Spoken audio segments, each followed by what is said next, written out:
is Sloane Elizabeth, and I am an online holistic wellness coach specializing in helping women release food fears and diet culture so that they can find lasting food freedom. And I'm so excited to collaborate with SAMBAZON to bring you positive vibes this holiday season and New Year so that you can start the year off with some amazing healthy habits. And so today I want to talk to you about setting and manifesting goals and intentions. So let's get started.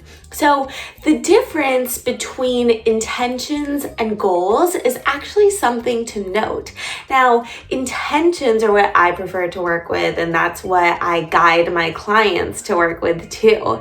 And the reason for that is because intentions are more about how you feel, and it's about setting the stage for what you want, whereas goals can feel really rigid and they can feel a little bit like you're confined to a certain timeline, and if you don't hit the goal, then you feel like you've failed. Whereas an intention is more fluid and more flexible. And like I said, it's more about the feeling. So that's why I prefer to set intentions instead of goals. And I actually set intentions every day. I also set them for the week, for the month, and for the year. It's a really great way for me to get clear on my energy and what I want and put an action plan into place while also allowing for flow and for manifestations. And so we're going to talk about both of those, how to put a plan into place, but also allow for universal guidance to support you. And this is such a powerful practice because what you put out into the world is what you are going to get back. And so if you're just complacent and you never set any intentions, then you might not be utilizing your full potential, and you might not really be aware of what you want, or if you've actually hit some goals, if you've manifested what you've desired. And when you set intentions, it's a really amazing way to get clear on what you want and really profess that desire to yourself, to the world, to the universe. And that way you can also kind of track yourself and acknowledge when you've made progress, because celebrating is such a huge part of this, and acknowledging your wins and celebrating your progress and your successes. So setting intentions is an amazing way to really put out what you want so that the universe and your brain can help you to attract those things, experiences, and feelings. So there are about 6 steps that I like to go through when talking about setting and manifesting these goals and intentions.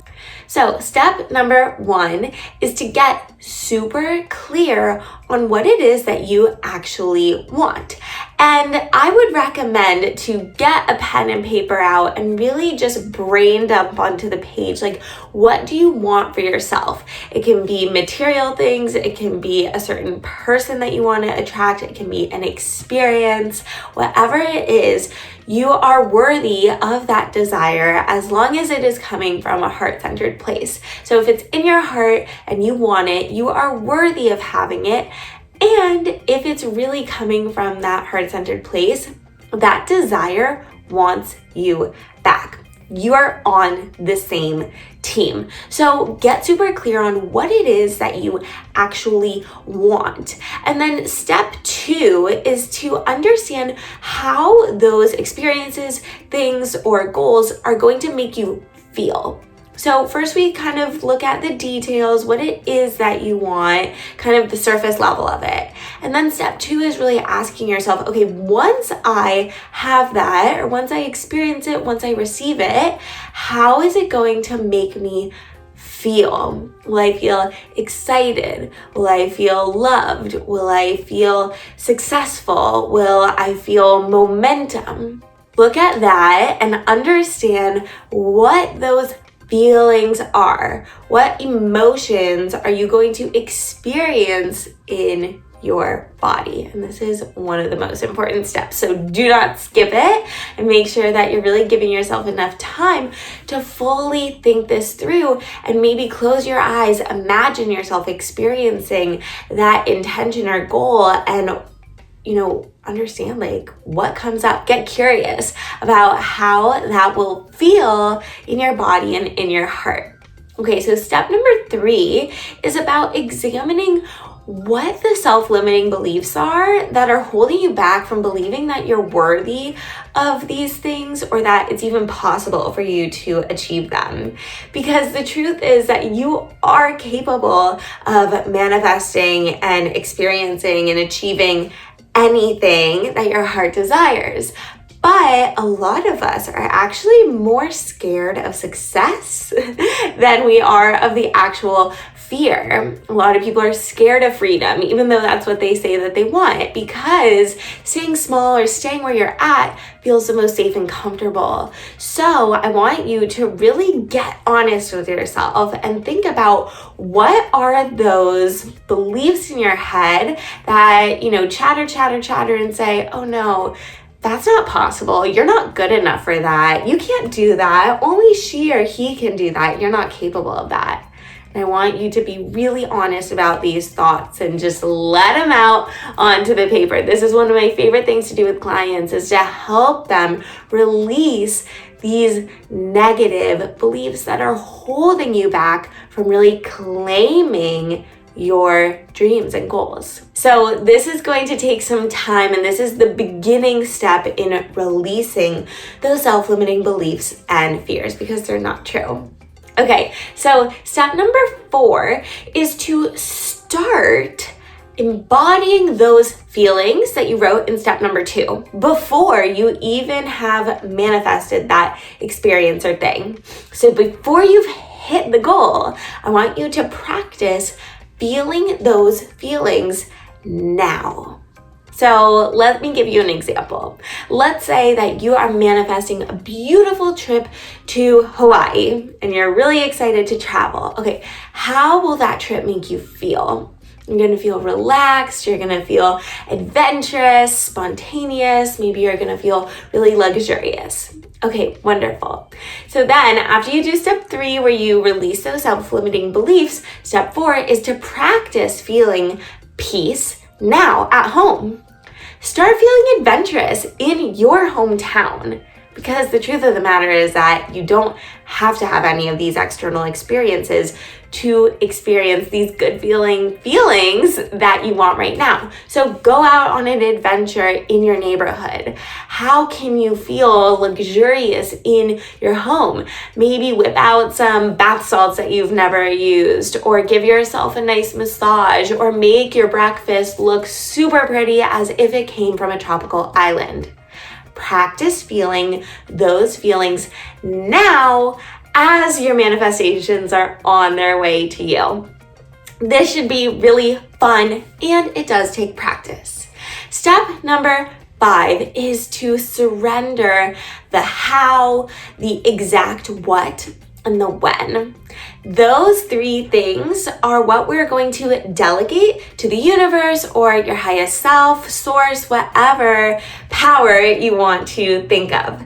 Because life is really a co-creation. It's about you putting in the order, saying, this is what I want, this is how it's going to make me feel. And then you also get to practice feeling those feelings. And then step 6, we're going to talk about it as well. And then the other part goes to the universe, so that you don't have to take care of exactly how this is going to happen, exactly when, or the exact details of what it is. When you trust that what you desire is on its way to you now, or something even better, and you trust that the universe has your back and that everything will happen in the perfect divine timing, then you can release the worries and the stress about how to actually make it happen. So instead of working hard to achieve these goals, we are working smarter and allowing the universe to support us in manifesting these goals. So this is a little law of attraction 101. And so step number 6 is to take aligned action when it feels aligned. So this doesn't mean micromanaging. This doesn't mean worrying or stressing or just kind of throwing spaghetti at the wall. This is about taking action when it feels intuitively right. Maybe you get this intuitive hit to just check on those Hawaii flight tickets. Even though you haven't checked in a couple weeks, you just have a feeling.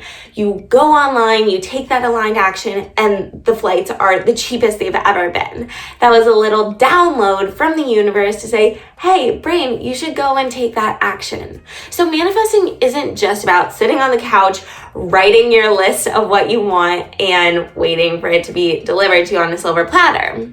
Part of it is trusting that the universe has your back and that if it's meant to be yours, it will be yours.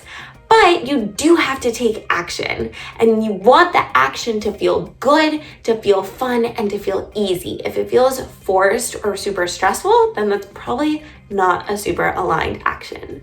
So those are the 6 steps to help you set and manifest your intentions and goals. I highly recommend journaling to help you do this. You can also use meditation as well as visualization to get yourself into the experience in your mind. Vision boarding is also super helpful for this, as well as writing really powerful mantras and affirmations to remind you that you are deserving of everything that you desire.